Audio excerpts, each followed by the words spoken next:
IVM.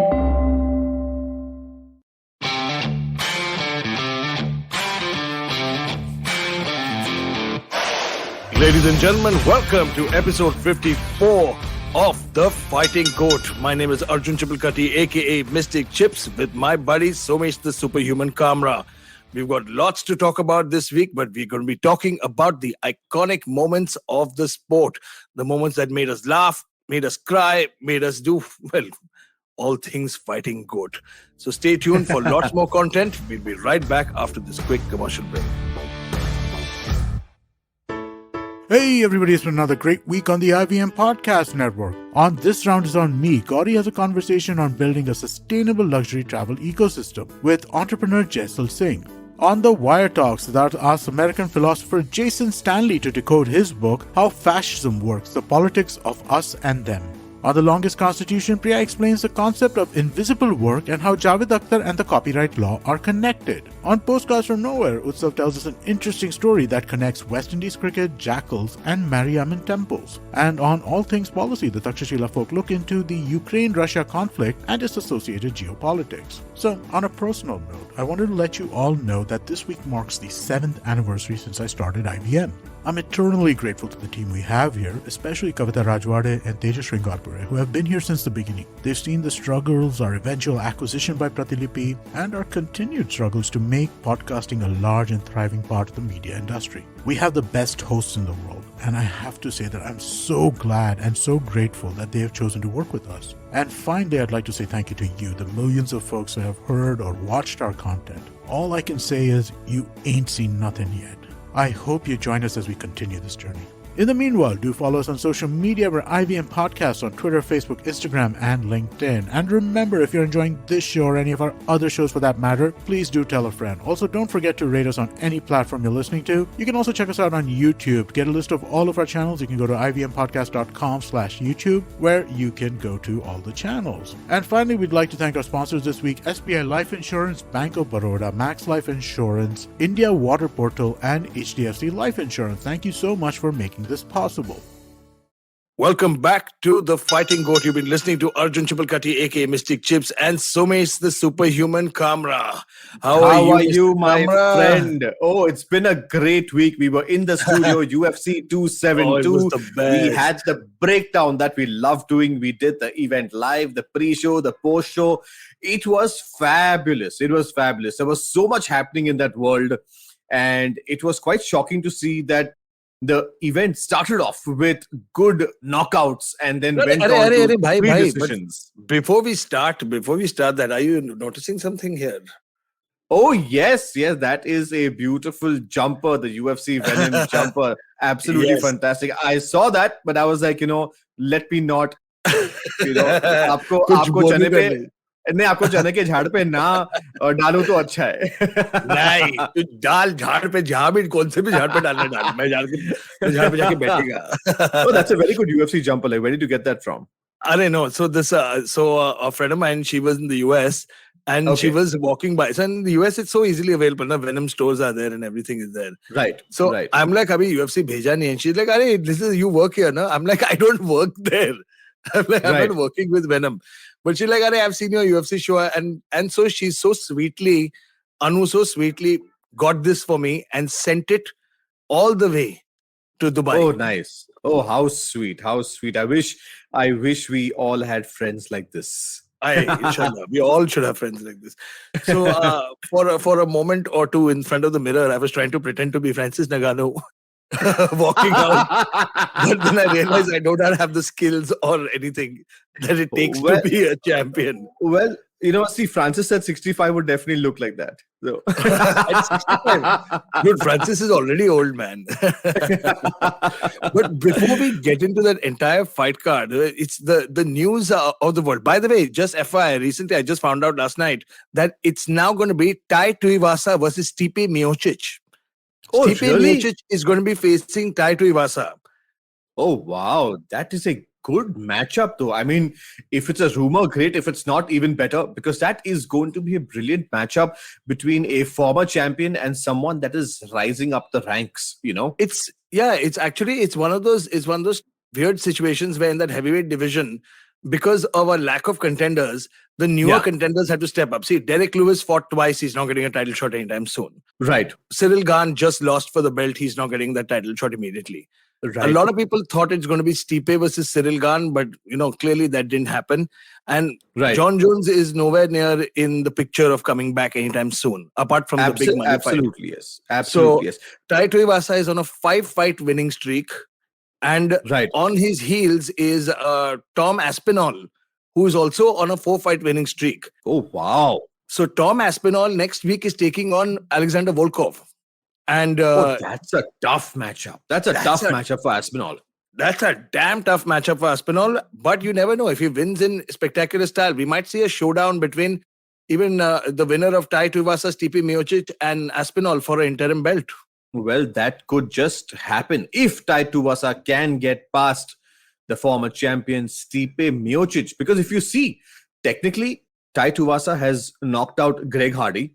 He knocked out Augustus Akai, and he just beat Derek Lewis. So he's definitely a big one. No, the win against Derek Lewis, Derek is a top 3 heavyweight.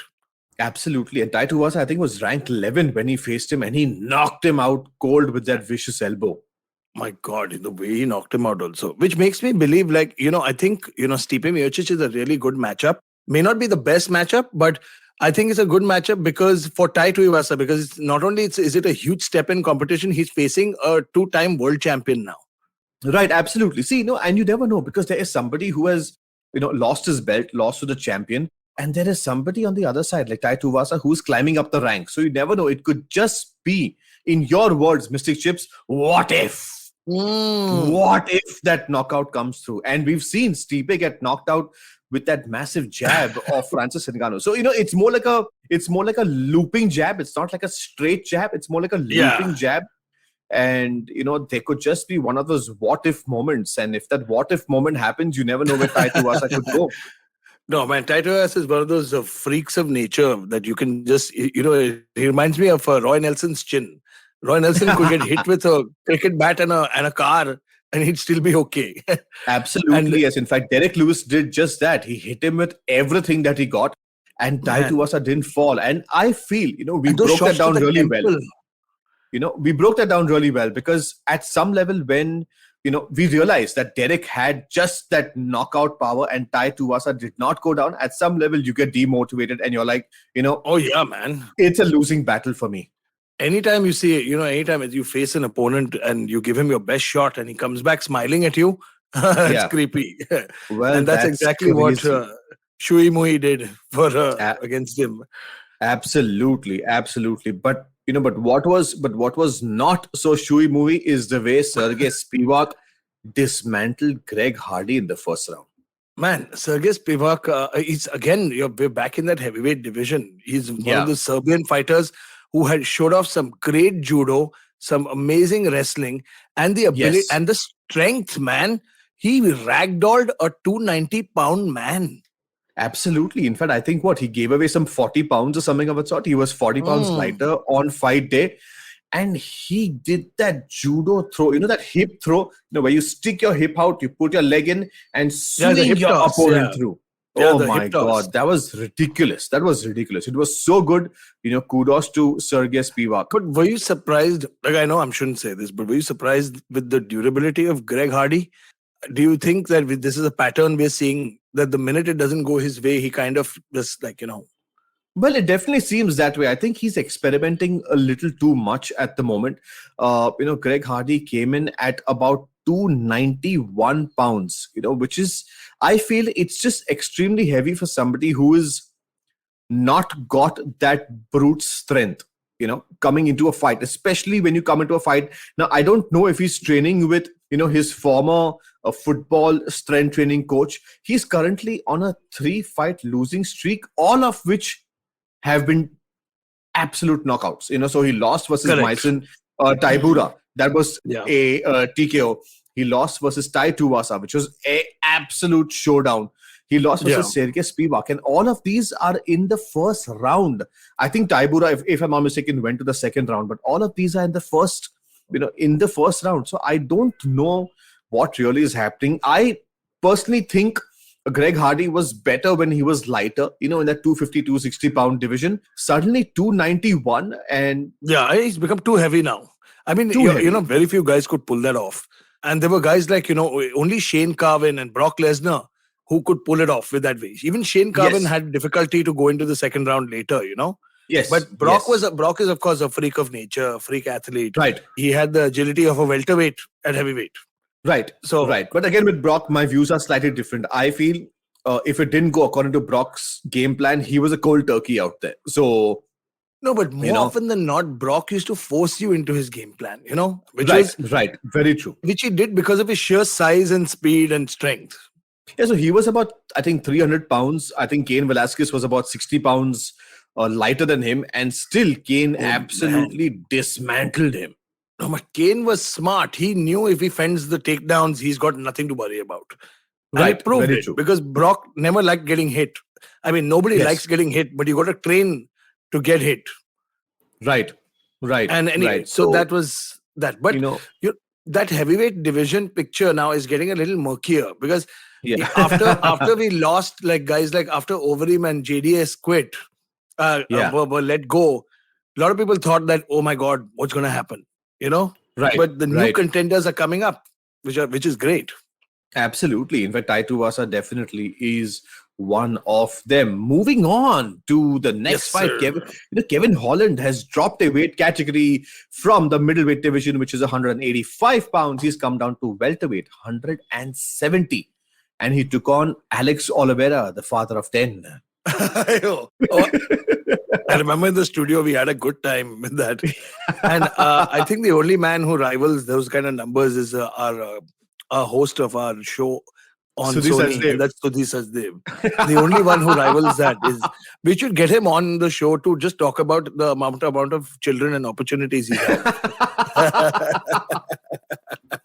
Well, absolutely, yes. But that was pretty much a one-way showdown where Kevin Holland really showed. No, but the first round he lost. He lost in the first round because Alex Oliveira showed some great striking skills, tagged him a bunch of times. Those low leg kicks and calf kicks. Oh my God. Absolutely. They were incredible. But that was absolutely fantastic. But I noticed he's become a little more mature. He's not talking as much as he was against Jacare. He's not talking as much as he was in his other fights. So maybe, I don't know, he's just become a little more focused. And he looked in really good shape. He looked in great shape. At 170, I think he looks in fantastic shape. In fact, his nickname is a Big Mouth, which was not being seen. In fact, his performance showed that he should be a big mouth. But, it's great because if he hangs around at this division, I assume there's also, again, it's a big step up, but Khamzat is still there. Khamzat is still, on that hype train of his. Nobody has derailed it as yet. But Kevin Holland could just be one of those contenders that makes the difference. No, I think Khamzat is going to jump the express now. He's going to head to the top 5 immediately because Khamzat is now fighting Gilbert Burns, who is definitely a top 3. Absolutely. And I don't he think fought for the title twice, I guess. Yeah, and if he beats Gilbert Burns, I don't think he has any need to go face Kevin Holland. No, absolutely, yes. If he manages to beat Gilbert Burns, I think maybe one more fight and he's there in the title for Usman. Dude, can you imagine Colby versus Khamzat? Oh my God. Or maybe even Jorge versus Khamzat. No, after what we saw with the wrestling clinic, no, I don't want to see that fight anymore. But, see, Khamzat is not really a wrestler. He's more of, one of those Dagestani Sambo kind of fighters. So, he... Dude, come on, you ask Li Jingliang this question. He will clinch you. He'll do the body lock to take you down and beat you. He's not going to do that to prevent any damage. He's not going to do that for anything but with the intention to finish you. So I think he's a way more exciting fighter. Khamzat versus Colby would be a banger.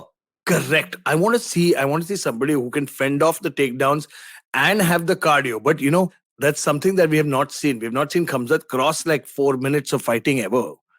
So his last fight was in the second round, right? No, it wasn't. It was first round. Nothing has left the first 3 minutes. Nothing has left the first 3 minutes. You're right. All his stats, look at it. Even at middleweight, he's finished fights in the first minute or 2. Right. So right. I think a fight with Burns will be a great test of grappling.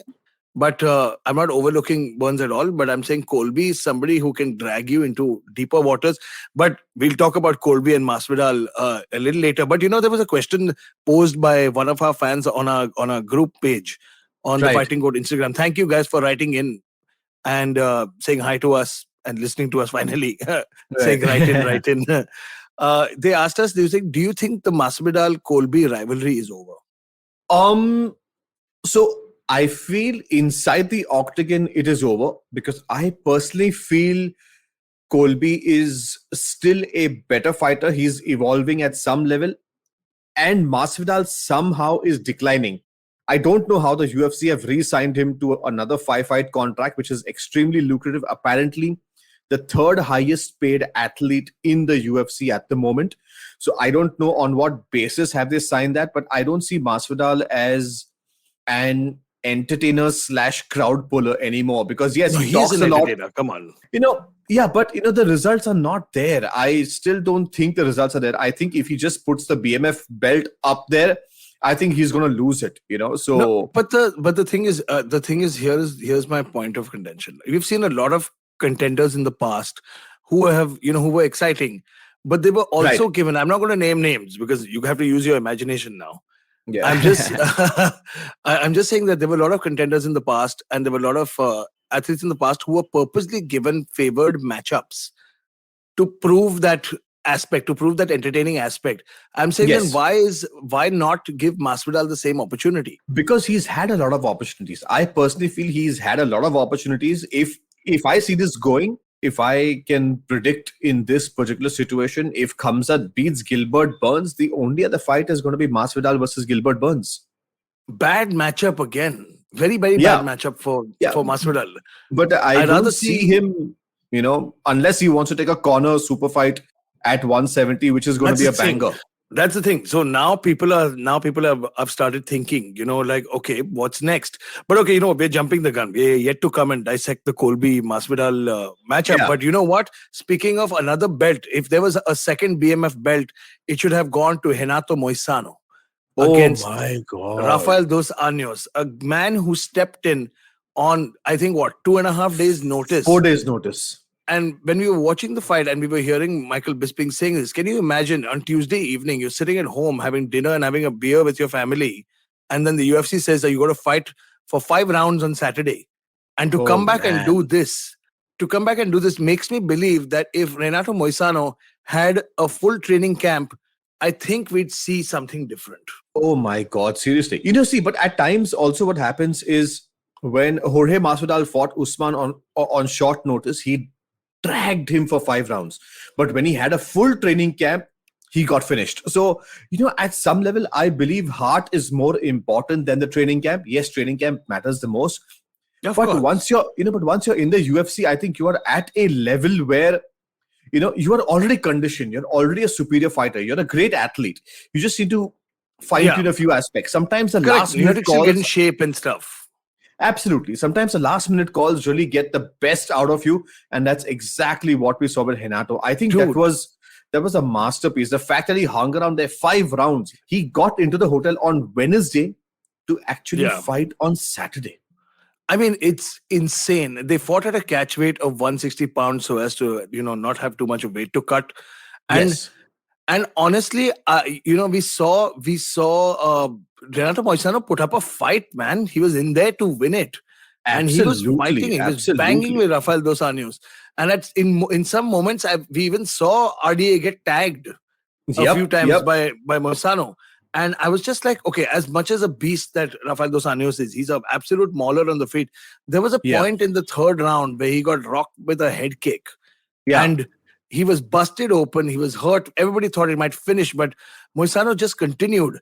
And Oh, whoever man. the What doctor a was for that warrior. fight, whoever the doctor was for that fight was definitely a gangster doctor. Huh? He was a mob doctor. Well, Because- this reminds me of the fight with Chris Mutino and Sean O'Malley. Oh God, that was your favorite fighter, no? My favorite. And how Chris Mutino actually hung in there. Oh my God, that was so good. That was so good. It was Moutinho's heart and Moicano's heart was just on another level. If people are saying, please somebody give him the BMF belt now. Somebody should really go give him the BMF belt. In fact, quite funnily, the scorecard of RDA versus Moisano and Colby versus Jorge Masvidal look so similar. And Moisano stepped in on 4 days' notice. So kudos to Moisano. But moving on to the main event of the evening, Colby Covington and Jorge Masvidal, clean shutout, Chips. What do you feel? It was it was clean as a slate. It was one of those fights where we knew something might happen. We knew something. We were just hoping for that what if moment. And I was so positive in my mind that, Masvidal has the power and the ability to catch him. Right. But we never expected the thing. That's why we discussed this at length on the show on Sunday. And we said more and more that, Colby is called chaos for a reason because his unpredictability is there. Like he's got one speed. You know what he's going to do. He's going to come at you at 100 miles an hour. Doesn't matter what kind of road it is. It's still going to be 100 miles an hour. Absolutely. And that was a great example of what Colby is known for. A lot of people were upset with the decision. A lot of people were upset with the kind of style it is. But it's not his fault. I mean, it's not, 49-46, 50-45, and one judge 50-44. I could believe there was a 10-8 somewhere. Yeah, I could have. Okay, that's a little too much. 10-8 would have been a little weird. I don't know which round. But in that third or fourth round, when Masvidal, in his haze of swinging, caught him with that right, he was rocked badly. Yes. Colby was rocked badly, but just Masvidal was so gassed. He couldn't capitalize. And when you go swinging, when you're tired, when you're gassed, you don't even have 150% in that punch. You're just maybe at 60-70%. Absolutely, yes. I couldn't agree more. In fact, there was one point, I think in round 3 or round 4, where Colby was outstriking Mas, and Mas suddenly just put his hands down and he was just bobbing and, he was just trying to avoid the punches at some level. But that actually showed me Colby's striking is not as bad as what we thought. Again, nobody's striking is bad in the UFC, but when you're at Mas's level, I think it could just change the ball game. But Colby showed he can hang with a striker out there, and he was hurting Mas with his 1-2s. I was highly impressed with that. He was. It's those volume punches. If you isolate it as one punch, it's not really going to hurt. But when you start seeing the speed and the continuous pressure and the constant pressure, like the 1-2, 1-2-3, 1-2-3, 1-2-3-5, 1-2-3-6, the body, the head, and then the change of levels and the wrestling chained with that, constantly switching from takedown to he's going single leg, he's going double leg, he's going body lock, he's stifling you. Man, as you rightly said, he's called chaos for a reason, and he showed why he had the demeanor, the skill, the power, the composure, the ability to absolutely wipe out someone as good as Jorge Masvidal. And yet again, it was 49-46, 50-44, 50-45 in a clean sweep. But, Mystic Chips, does that mean that Colby gets a shot at Usman again? No, not at all. He's lost convincingly to Usman twice. It's not even a point of contention. The first fight ended with a TKO. The second fight ended in a decision. But as a champion, you don't want to do that to yourself again, man. You fought him twice now. Right. Fought him twice. He's done. Why would you give him another chance? And more importantly, I don't think the UFC sees it as an opportunity to sell tickets either. Would you go and pay $70 to watch somebody who's lost twice to the champ? Maybe not. But that's a great discussion. I guess that is up to Mick Maynard and Sean Shelby. Having said that, you talk to them all the time, na? Phone Well, Mystic Chips versus Francis Ngannou is coming up for the heavyweight championship. Not Francis Ngannou, because I do not have a death wish. But, by the way, what the funny thing is? I was downstairs in my hotel. We had just come back from the venue to check out, seeing the open workouts and stuff of the boxers. And I just come out to check out the venue, and I saw there was a guy downstairs, the valet, and he was like, oh, you work with him? I said, no, I don't, but we do a show in India and stuff. And he's like, say hello from Francis Ngannou. He's like, I'm also from Cameroon, and the whole of Cameroon is behind him. Oh, wow. And I was like, beautiful. It's so nice to meet somebody who knows the sport, who knows it, their champion. And he got into a conversation with me for a good 5 minutes about how Wow. he should wait out for more money. See, but that's so nice, to see the fans involved, to see the janta involved. They all want Yeah. a piece of it. It is so, so nice. But what we need to break into is the piece that Mystic Chips and Superhuman Kamra want to bring to you, which are the iconic moments or the iconic images in the sport of mixed martial arts and boxing. More of that after this short commercial break. We'll see you on the other side. We know you love fast food, Fast fashion, faster payment. lightning fast internet speed. Then why not fast information? On Think Fast, where we discuss the latest developments in the world of technology, business, marketing, pop culture. With a side of sarcasm and my dad jokes, not just mine. Not mine, Varun. My jokes are funny. So join me, guys, the funnier one, Suchita Salvan, co-founder of LBB. And me, Varun Dugirala, the co-founder of The Glitch, as we think fast only on the IVM network. Fresh episodes out every Monday. On the IVM app, website, or wherever you get your podcast from. Ladies and gentlemen, welcome back. You've been listening to episode 54 of The Fighting GOAT with your host, Arjun Chipalkatti, aka Mystic Chips, and Somesh the Superhuman Kamra. Guys, sorry, thoda sa gala aaj baith gaya hai. So it's Mr. sounding a Chips, little... I heard after the last show on Sony, there was this little online flutter which happened that said that your name should become Sexy Chips now. kuch bhi, huh? Rubbish. Lies. The only thing I heard was somebody told me like I look like a garibo ka Masvidal because of the hair. Not at all. Not at all. I completely disagree. There are so many haters out there. Let haters hate. Let them hate, yeah. What do I The care? What do we last care? that I saw hashtags is that, make Mystic sexy again. No, we have our own Alex Oliveira now, no? So in the studio. We should do a segment on him only, yeah. We should really do a segment of him and his charisma. We do have Alex Oliveira's But protege in the studio with us. But speaking of proteges, there is a list of things that we need to speak about. you made a list? Iconic moments in the sport of mixed martial arts. You always come in prepared, yeah. Yeah, I always come in prepared, It's I always the go way I a work. little off the top. I always start thinking off the top of my head. I'm like, okay, what would work? We've been watching fighting for so many years. It's going to be hard to pull it down to, talk about this in 20 minutes. But we're going to try and do our best to explain to everybody at home what iconic moments. I mean, when you talk about iconic moments in anything, in any sport, in film, cinema, theater, movies, in the city, iconic moments for me in sport, not our sport, iconic moments is when Sachin Tendulkar jumped down the track and knocked Shane Warne out of the park. Was an iconic moment for me. By the way, Sharjah 1998. Guys, by the way, sorry to bring up a sober moment. Rest in peace, one of the greatest leg spinners in the history of cricket.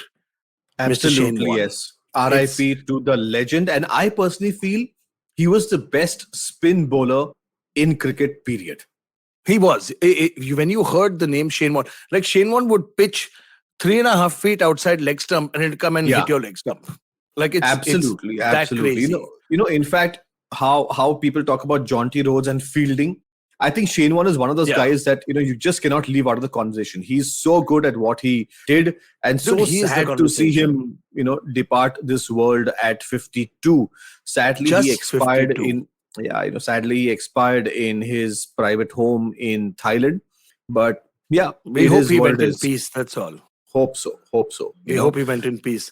Yeah. But coming back to me explaining to you guys about it. So when we talk about iconic moments, we talk about the moments that make us happy in the sport, where we see Ganguly taking his shirt off and swinging it in the air, or in the 2006 World Cup final between France and Italy, where Zinedine Zidane literally sealed his last match, his going away match. It was his last final match in the sport. He goes and headbutts Materazzi, which becomes the headline of the century. Literally the headline, basically. The headline of the century. And it's these are the kind of moments that we want to talk to you about in the sport of fighting. Absolutely. So I have my list ready. If you want me to go Chalu first, I'm going to go. No. On number 5 for me, okay, now I'm not going to be breaking down because they all are iconic moments for me. Yeah. But if I have to put a number to it, I'll put it on number 5. For me, the most iconic moment, the 5th most memorable iconic moment for me was when Royce Gracie wins UFC 1, which was in Royce Gracie. 1993. When everybody questioned, would a taekwondo guy beat a boxer or would a wrestler beat a karate guy, it was all put to rest because the UFC came into being November 12th, 1993, where all these guys from different backgrounds, street fighters, no weight classes, no gloves, nothing. Brawlers. They came in there. And in fact, the marketing of that was only one man leaves alive. I think this was during Art Davies' time, right? Where they wanted barbed wire around the fence. Yes, they wanted barbed wires around the fence. In fact, they wanted a pond with crocodiles outside and stuff. Piranhas and stuff. So typically for me, the start of the sport was so glamorous, where everything was put to rest. Yes, there are a lot of criticizers out there who said that the sport was made for the Gracies and it was a marketing tool and all of that. But see, when there are backyard brawlers coming into the picture, there's no fixing, there's no planning, there's nothing of that sort. If you get one uppercut or one clean right from any of these, beasts like Kimbo Slice, you will be Tank Abbott. Tank Abbott. Oh my God. Tank Abbott. When you talk about a street fighting brawler, the only person comes to mind is Tank Abbott. Before the Kimbo Slices and the Masvidals came out from street fighting, it was Tank Abbott who literally had to take his front 4 teeth out when he fought because they were fake. It was a denture. Absolutely. So for me at number 5 is when Royce Gracie won UFC 1. And I think that was a turning point in anybody's career and for the sport of mixed martial arts. I don't have a particular list as such, but I'm going to just pull a few things off the top of my head. Absolutely. One of the biggest moments for me was when there was a lot of talk about, boxing and mixed martial arts, and all the purist boxers hated on the sport, and all the martial artists said, "Oh, we'll kick your asses," and blah, blah, blah. Yeah. So that gap was bridged when James Toney came and met Randy Couture. In the cage. Oh my God. When James lights out Toney, one of the most decorated boxers in America, comes in and says, "Okay, you know what? I'm going to face." And the best thing is that it was level. So it's not like he came in and faced some 23-year-old, super martial artist. He came and faced a veteran, a literal war veteran, grizzly 2-time world champion, Randy Couture, light heavyweight and heavyweight 2-time world champion. And he comes in and faces Randy Couture, and it just answers all the questions. I remember the crowd went crazy, and it took Randy maybe 10 seconds to shoot for an ankle, and he gets it. And he gets into mount, and he pounds him out, and he submits him via rear naked choke at the end of it. Absolutely. In fact, I also remember the interview of James Toney where he was getting angry with all the reporters because the reporters were asking him just one question: what if Randy takes you down? What if he takes you down? And James Toney was like, listen, my uppercut is good enough for him. My uppercut is going to take him out. My hands are going to, kind of seal the deal, etc., etc. There was so much hype behind this fight because I guess it was the first crossover that happened. When it was the first ever. When James Toney stepped into the octagon in an MMA fight versus a legend, Randy Couture. The fighters went the way we thought it would. And Absolutely. Randy took him out and submitted him. And then the beautiful moment was that Randy was 44 or 45 years old at that time. Yes. And he was gifted at the age of 45, he got his black belt, which was gifted to him by his coach. And they put it around his neck. And he's like, "Oh, you got your black belt finally." And it was a great moment for the sport of mixed martial arts, which validated that we belong here. We belong with that level. It was hype, it was skill, and then it was just beauty. So I think it just went along so well. That's a great pick actually. At number 5, that's a great pick. My number 4 is another crossover. An iconic moment for me was when Brock Lesnar made his debut versus Frank Mir. Oh And my God, what a huge moment that was. and that for me was, I personally felt WWE was bigger than the UFC, and the UFC No, hang on, hang on, needed. hang on, hang on. I'm sorry to interrupt you, brother. I'm sorry to interrupt you. No, it WWE is big. is bigger. It is. Is It bigger. is. We It can't. is. I don't It's deny not that. because I would not. I mean, as a fan of both sports, but I can't Yeah. deny a company that's been around for much longer. UFC is Like just 45 MMA is years. just, So dude, more. Pro wrestling has been on since the WCW WWF era. So right. it's been ingrained as kids, man. Come on, when we were kids, what did we do first? Did we ever say, "Ki, oh, let me kimura you," or did we say, "Oh, No. I want to Undertaker choke slam you"? Yeah. Correct. The stunner by The Stone stunner, Cold. the pedigree, the this, the that, But yeah, and all the kids love that stuff. So so WWE is bigger. absolutely yes. So at a time when the UFC needed a boost, they needed a catalyst. There was this huge signee, and they decided to get in Brock Lesnar, and nobody knew as to what will happen. That Brock Lesnar, does he have the skills? Does he have does he have the ability to take a punch? Yes, he's a wrestler. He's a decorated guy from the NCAA. He's huge. He's monstrous. He's a marketable figure. He came in to face Frank Mir, like one of the most devastating guys in there. Yes, One of the Brock world, I Lesnar think I did would call the lose. best heavyweight grapplers in the world. He did lose. There's no doubt about it. Via heel hook, if I'm not mistaken. Frank Mir put him out. But the amount of attention that suddenly came Yes. on the UFC was something beyond control. It was so good that UFC achieved what they had to.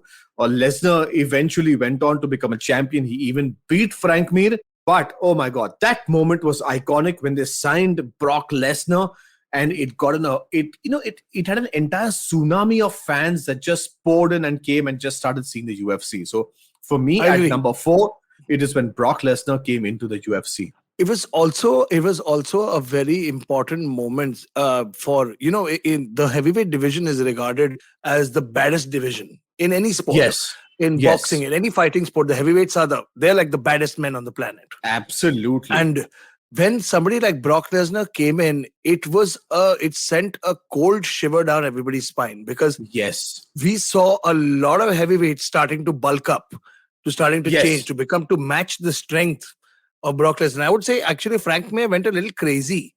He got obsessed with Brock. He wanted to kill him and stuff. Remember, he's saying, "I want to kill you," and this, that. And I want your death to be the first one in the ring, on the cage. And he went a little crazy. And of course, the rematch proved why Brock was the bigger. But it was Brock was such a polarizing figure. It's a great pick because that crossover was everything. It was just everything. Absolutely. That just opened the gates to a lot of other things. Correct. For me, I'm not going to name numbers, but I would say number 4 is the moment when 2 generations of fighting met each other. It was when the UFC absorbed Pride, which was a former generation. So Pride Fighting Championships was one of the biggest premier organizations in the world, and especially in Japan. Yes. That it was so huge. Like anybody who is a follower of MMA, if you don't know what Pride is, shoot yourself and leave the sport, because I'm not trying to sound like a dick here, but it is, I am going to be a dick about it. If you don't know what Pride is, really, you're not really a fan. Then you're just somebody who's Absolutely. It's like somebody, it's like one of those guys on the road who challenges you. It's like, "Hey bro, I know UFC." You are it's more like a pseudo fan, a new age. Do you know fan. somebody who's actually said that to me? "Bro, don't screw with me. I know UFC." No. I can't. No. Yes, bro. Yes. Yes. I'm not kidding. So did he mean UFC, the organization, or MMA, the sport? He meant the sport. He's like, "Bro, I know UFC." But you know what? The thing is that is such a positive outlook. So it just shows how Xerox and photocopy is like synonymous with each other. Correct. Maybe, correct. You maybe verbalize UFC the brand. and MMA are they're kind of synonymous with each It's other. becoming synonymous. But coming back to what I was talking about. So when it was an iconic moment when 2 generations of fighting merged into the new generation. Right. Pride Fighting Championships was this brutal form of entertainment in Japan, and it created some of the greatest fighters and some of the biggest monsters of the sport. Yeah. And when that got absorbed into the next generation of fighters in North America, it created one of the most richest rosters and Absolutely. pools. I mean, can you imagine that era? Wanderlei Silva, Shogun Hua, Anderson Silva, Mirko Rampage Krokop, Jackson, Rampage Dan Jackson, Henderson, Josh Barnett, Dan Henderson, Nogueira all Shogun. these, Oh my Nogueira Shogun, God. all these guys just came into the UFC, and it was a bell that rang because guys like Tito Except Ortiz, Chuck Fedor. Liddell, and except Fedor, which is now very just depressing, right? Yeah, it's just one of those depressing aspects of mixed martial arts. I don't want to talk about balls. No, no, I don't want to talk about it. I don't want to talk about it. Yeah, what's the point? Well, the man had balls for sure. Oh man, I'm pretty sure he did. But it was iconic in terms of the progression of the sport. It was not Right. like they shut out the old era. It could have been it was very easy for the UFC to say, okay, screw Pride, screw these guys. We're just going to go with our own guys. Absolutely. But they absorbed all these amazing fighters and they made something even bigger. And I think a lot of hardcores loved that. I loved it, certainly. When I saw any all these day, guys, I any went day. mad. I mean, it was in the year 2007 when this happened. Yeah. And when Pride finally announced that 2007 is going to be their last show of Pride, I think that got them the maximum amount of viewers. It did. But Because that's people were Japan, like, the last time someone's going to see this, Saitama Arena. Saitama Arena. Man, what? Do you know That those guy posters of screaming, Pride? that guy screaming who everybody thought was a girl. In the blue Oh my God. But that was truly one of the most iconic moments because the UFC were trying for world domination and they had the funds at that point of time. And instead of building athletes, they just went on a spree and started taking over. So they took over WEC. That got in that entire thing of Jose Aldo and all those champions. Dude, all the lightweight divisions came from there. The featherweight, bantamweights, and the lightweights came from WEC. Absolutely. Strikeforce got some of the more marquee fighters like Daniel Cormier and Luke Rockhold, Jacare Souza. They got Gegard Mousasi. Man, the kind of people that it was a great moment for when all these organizations merged. It was madness. In fact, that's such a good pick, and that takes me beautifully into my number 3, which was a direct result of a crossover. My number 3 is when Gabriel Gonzaga knocked out Mirko Krokop. Oh my God! And that is tattooed in my brain forever. And when everybody thought the man who polarized his opponents with a left high kick himself got knocked out with a right high kick. And it was so iconic because it just showed the difference between fighting in a ring in Pride versus an octagon in the UFC. It showed what a UFC fighter is capable of. It showed what a Pride fighter is capable of. Of course, I'm not saying both were not good. I'm just saying that the man who taught everybody on how to do a certain move was knocked out with the same move. And that till date, I feel, is one of the most iconic knockouts in the sport of mixed martial arts. It is one of those knockouts where you see it's become a verb. Like when they say, he got crow-copped, which means he got head kicked. People say, if anybody loses by head kick, he got crow-copped. He got crow-copped. It's like that. And Gonzaga crow-copped. Exactly. Which is even scarier. Exactly. And guys, Google who Mirko Krokop is. This guy is an anti-terrorist squad leader. This man is somebody who has literally killed people. Like, you can't scare him. He's literally seen death and has given death to people with a knife. My God. And he used to call, his limbs were named. If he hits you with a right kick, it's hospital. Left kick, cemetery. I mean, God, man. so apt, But having said that, man, number 3 for me, I thought so much about it, but there was no doubt at number 3 comes when Gabriel Gonzaga knocked out Mirko Krokop. Oh, man. For me, I think moving forward, I don't know if it's as iconic, but it's iconic for me for sure. Because it proved that age has no barrier. It was when, at 45 years of age, when Randy Couture came back after a hiatus and came back to win the belt of Tim Sylvia. I remember at 42. When he came back and he was, this is a young man's sport. It is a young man's sport. Today, when people say, he's already 34 and 35, that means he's close to retirement, to be honest. Yes, absolutely. He's close to retirement. But to be 44 years of age, and been a boxer in the army, been fighting all his life, to come back and to beat a giant 270-pounder, Tim Sylvia, for the UFC belt was something spectacular. And that was actually so iconic. Really, that was such It a great was. moment. it was such a great moment. And I remember the arena just going crazy when Randy dropped him. And Right. it was just like nobody gave this man a chance because they were calling him Old Man Couture. And Right. he's such a class act. No, he doesn't curse, he doesn't say anything. He's like this old man is going to put a beating on your ass. Absolutely. That's all he said. Absolutely. That's the extent of his trash talk. That's In the fact, extent. if I'm not mistaken, I think Lyoto Machida knocked out Randy Couture with a front kick to the face. That was And- a little later though. No, and that retired him. So he retired at 39. No, not 39. No, not 39 at all. No, he was well into his 40s. No, he retired at 39 and he made his comeback at 42 or 43. And then he had his second run. No. The Machida knockout was the final. That came after the Tim Sylvia. And he was Oh, at okay, 46. He was Okay, 46.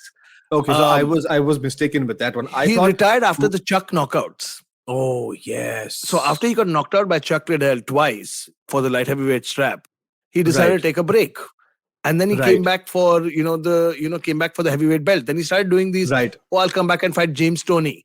And then once he Right. beat James Toney, he thought, chalo, I'll come back and face off against, which was the biggest mistake. I mean, you're not fit. I mean, Machida is Machida, man. And Right. those days, Lyoto Machida was just something. Absolutely. That was Something crazy. crazy. So that was that was a great iconic moment for me where it proved that age is no bar. A 40-something-year-old man took the champion for 5 rounds, beat him down, and became the 2-time world heavyweight champion. Well, absolutely, yes. In fact, another very, very off pick for me, of course. So I was debating between two of these. Of course, one is when Randy Couture became the first man to win a UFC title in 2 divisions. That was a pick. The second pick is this very off guy called Scott Smith. I don't know if people have even heard about Scott Smith. I haven't heard Scott Smith in a long time. So Scott Smith knocked out this gentleman called Peter Sell, and this fight Yes, was Pete one of those, Sell. one of those iconic moments when Pete Sell landed a vicious liver shot. Scott Smith went down, he collapsed, he was wincing in pain. Pete Sell ran towards him to finish the fight. Scott Smith had that second win, got up and knocked him clean. Oh, I remember that. A lot of people thought he was faking it. He was. He wasn't. Yes, he wasn't. And Pete Sell was knocked unconscious. Oh And man, I remember that. And that point was there in every single promo of the UFC for at least 6 to 7 months after that. It was there in every single promo when Scott Smith was hurt and he was wincing in pain, and Pete Sell comes running to knock him out, and Scott Smith gets up and knocks out Pete Sell. And I was like, oh my God. Oh my God. So I remember that. two very big iconic moments for me when Randy Couture became the first ever UFC fighter to hold belts in 2 divisions, and the Scott Smith knocking out Pete Sell. Man, it's so hard to pick, because if you It's see, so there's hard. so many great fights, there's so many great Yes. moments. I'm racking my brains to think here, but I have to come, ghoom fir ke, I have to come to the greatest fighter in the world, my idol, Anderson the Spider Silva. Obviously. I'm not talking about the knockouts, but I'm talking about the business aspect of it.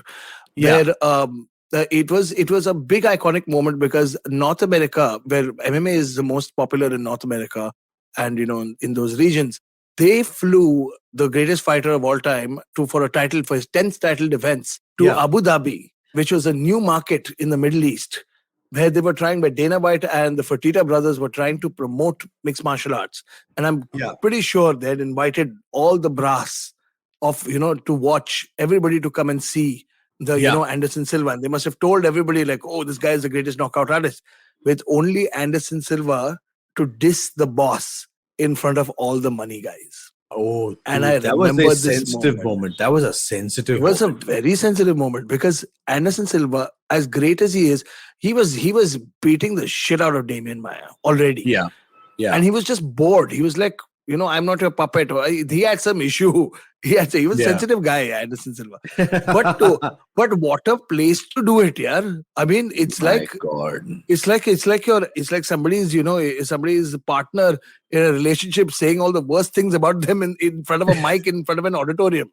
And in Abu Dhabi, we are trying to make a mark. And where in Abu Dhabi, where you're trying to make a new market.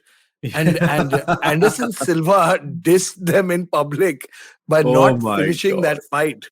And the booze that he got, and he was just like, whatever. And he goes back to North America and he knocks the shit out of Forrest Griffin. Yeah. Oh my God. What a player. What a player. It was, I think, one of those moments. It's always a big moment when a player stands up against an organization. Absolutely. Yes. Absolutely. It was the biggest. And the thing is that they couldn't do anything to him because he's one of the greatest champions in the world. This guy is bringing in so much money from Brazil. And you can't do anything, but you can't. And that was one of the moments where they really couldn't do anything. But Right. luckily, they got back into the good graces of Silva is because he started knocking people out immediately again. Right. Oh, man. That's a crazy iconic moment. I love that. Now, speaking of my number one on the list, there Yes, is sir. no doubt. For me, it is the classic bout between Forrest Griffin and Stephen Bonnar in Oh, of The- course, man. the Come on. Ultimate Fighter Finale 1. Not only was it an absolute war, but at the same time, for the first time, they just bent the rules and they said both of these fighters get the contract. And I was That was like, amazing. oh man, that was so iconic. And in fact, if people do not know, the Ultimate Fighter was in fact created to save the UFC because they were on a downer. They were looking Exactly. to sell the company. They were looking to shut the company. And Dana and his team just said, listen, let's just try one more time. I believe at that point of time, the Ultimate Fighter was on a local TV that was called Spike Television. Yes, Spike TV. Yes. And it was like the last string in their garment that they had to save. And what a show. What a show it was, I remember, Somesh, when we were hearing Lorenzo Fertitta talk about this, and Yeah. he said that there were people on the phone saying, hey guys, you got to tune in and see this Ultimate Fighter thingy. And they didn't know what it was, but they're like, there's these Correct. two guys beating the shit out of each other. So just tune Right. in. And over 7 million people watched that finale, Oh my which God. is what gave them the money to continue. And to Right. continue being the UFC that it is, the machine that it is today. Oh and my it God, was- that was beautiful. I think the world of mixed martial arts can be indebted to Forrest Griffin and Stephen Bonnar. They were, Absolutely, yes. if it was not for these two, and of course the entire cast of season 1 as well. Right. Kenny Florian, Diego Sanchez, all these guys, Chris Josh Lieben, Koscheck, Josh Koscheck, all these guys who were Bobby there. Southworth, the guy who had come on our show. Bobby Southworth, absolutely. All these guys who were in the season 1 who did so much for the sport. But of course, Stephen Bonnar and that's a great pick, man. I don't know. I don't think I can top that though. Yeah. I'm That trying is to my number think. one. That's a very, very good one. I would say my number one will in tune a little bit with Happy Women's Day to all the women that we know, all Happy the Women's badass Day. chicas. But speaking of badass women, was the start of a new organization by a woman called Shannon Knapp, who started Invicta FC. Oh my And God, yes. Invicta was a very, very big moment because it was an all-female mixed martial arts organization started by this woman called Shannon Knapp, and who was the president of Invicta FC. And this was the time where guys like Dana White and Scott Coker said, "Oh, we'll never have women in fighting. Yeah. We'll never have Yes. women in our organizations." And Invicta FC gave birth to women like Liz Carmouche, to Misha Tate, to Ronda Rousey, Ronda to Rousey, Chris yeah. Cyborg. All these iconic female fighters came from Gina Invicta. Carano. Gina Carano. Of course, Gina Carano was one of the first who came out. And they, of course, Yeah. moved to Strike Force and then eventually the UFC. And not Gina Carano That's because right. she retired before that began. But Right. I think Invicta FC was such a big move forward, which was in a boys, Absolutely. on a table where most of the guys were controlling the action. Here comes this badass woman saying that I'm going to start my own league specifically for women and specifically for developing women's talent. Wow. And it was you know what? an That is iconic so move. beautiful. In fact, that is an iconic moment that has ripples across the world that will not only help others, but it may just create more organizations. It may just, many people would actually follow those footsteps. So I think that is such an important moment that you mentioned. It's beautiful. Love that. I mean, imagine we would have never seen girls like Amanda Nunes and Valentina Shevchenko had it not been for, an Invicta. I mean, of course we've seen, because kickboxing is famous all around the world and a lot of women do it. But I think somewhere that, Invicta played such a big part for empowering women to know that there's a place for them where they can fight without being judged and fight on an equal ground. And so that's I think that would be my top iconic moment. But this is a very unfair list. There's so much to talk about. I know there is a lot to speak about, but we at the Fighting Goat definitely want to hear more from you. What are your iconic moments? Yeah, join the conversation. Join the conversation. #tag us across all platforms. #IVM Podcast, tag IVM Podcast, and you'll get our handles at the end of the show. Having said that, we're going to be moving on to the next segment after a short commercial break, where we will be speaking on the next UFC Fight Night, Santos versus Ankalev. That's going to be UFC Fight Night 203, or known as UFC ESPN 61. All of this after this short commercial break. Habits? Routines? How exactly do they help us get better? Well, to simplify it for you, tune in to the Habit Coach podcast. I am Ashton Doctor, and I'm going to be here to help you get better daily with some simple, easy to do habits that you can easily adapt to your life. So tune in to the Habit Coach podcast from Monday to Friday, because I believe that awesome lives start with awesome habits. Ladies and gentlemen, welcome back to episode 54 of The Fighting Goat. You've been listening to Mystic Chips, aka Arjun Chipalkatti, and Somesh the Superhuman Kamra. We've had a great episode so far. Meri awaaz thodi kharab hai, so please forgive me. Nahi, kafi achhi hai waise. I know, it's not Farhan Akhtar. It's not, remember that one show? Rock on. Ye to waqt ka ishara. I was not that. He was not that kind of voice. No, but we had a fantastic conversation. We spoke about iconic moments in the sport of mixed martial arts. We're going to do one for boxing as well. So all you boxing fans, stay tuned. That episode will come out soon. But moving on now, we've got a great card coming up. We're still, I'm still recovering, Somesh. It's a very grueling weekend. We wake up at like 2 o'clock in the morning. We barely sleep. We have to be in the studio at 3:30 in the morning, rehearsing. Yeah. And then we finish, and then we're just so dead. So it takes like a day or two to just recover from it. Absolutely, yes. In fact, the surprising part was we just launched Superhuman Battleground, which was done last month, the last Saturday, which was the 26th. And I'm wondering that our next event is end of April. The point I'm trying to make is that I do one event in 2 months and I get tired. Imagine the UFC putting on shows every single week. It's budapa, bro. One show every single week, and what a banging card it is. So let us get down straight to the fight card. Buddy, on the prelims, we have Chris Moutinho, who's back, who's going to be facing... He's back! I love him. He's so good, dude. Who's going to be facing a fighter called Guido Canetti. So that is on the card. But let's move on. Let's move straight on to the main card. We have in the co-main event, Marlon Moraes versus the upcoming Song Yadong. Dude, that's a great fight. Marlon Moraes versus Song Yadong is an amazing fight. It's an amazing fight. We have Khalil Rountree Jr. who's back.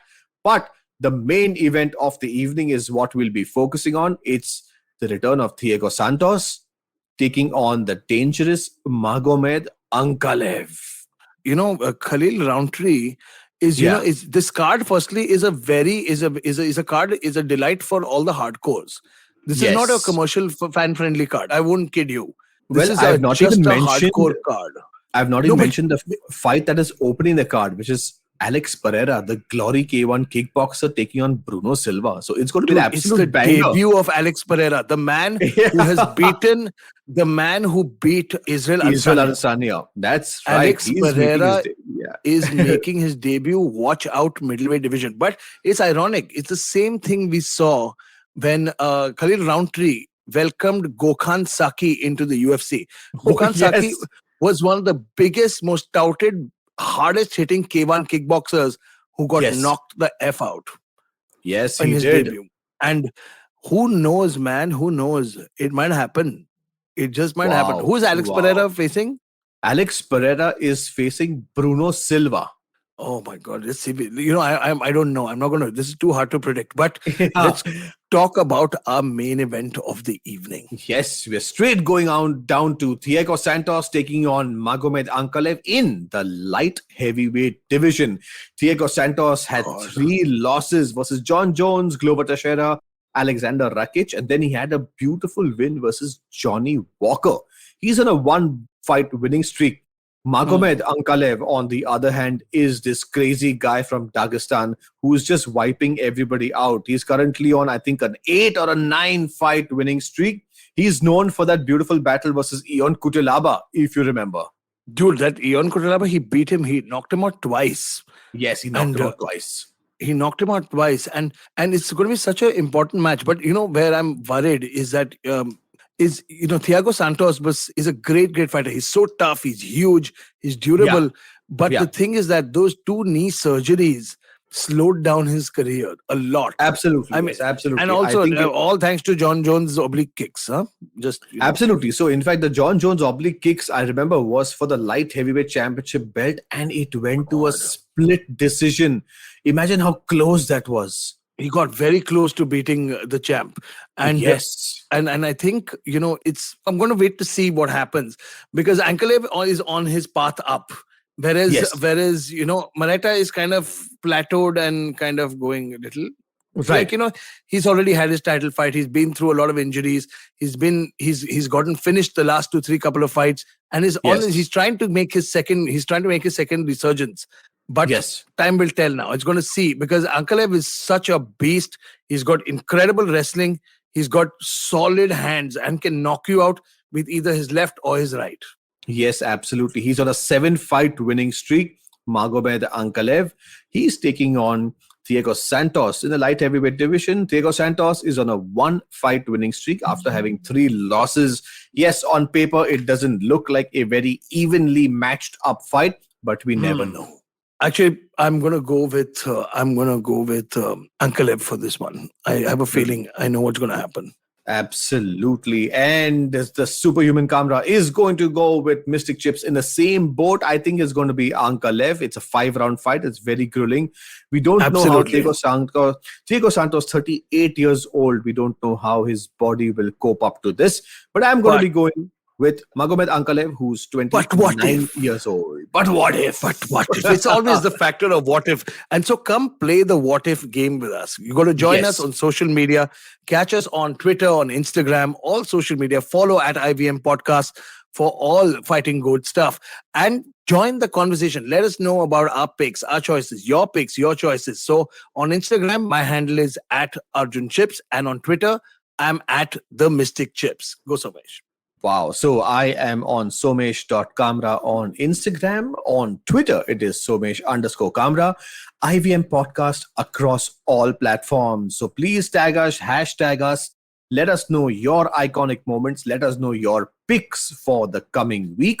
Magomed Ankalaev versus Thiago Santos. And we have some exciting OG Fighting Goat merchandise waiting to be shipped to you. Having said that, from Superhuman Kamra and Mystic Chips, we are going to take leave. We will see you same time, same place next week with more action on The Fighting Goat.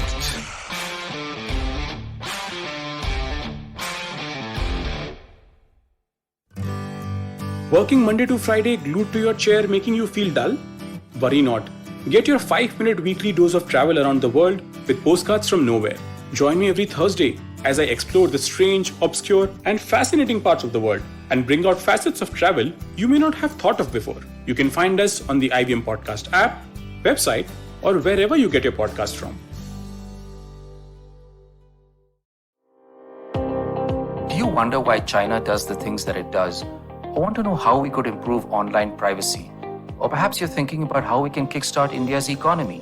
If you like to search for the answers to such questions, check out All Things Policy, a daily public policy podcast that covers everything from employment figures to aircraft carriers. Tune in from Monday to Friday for new episodes and fresh takes.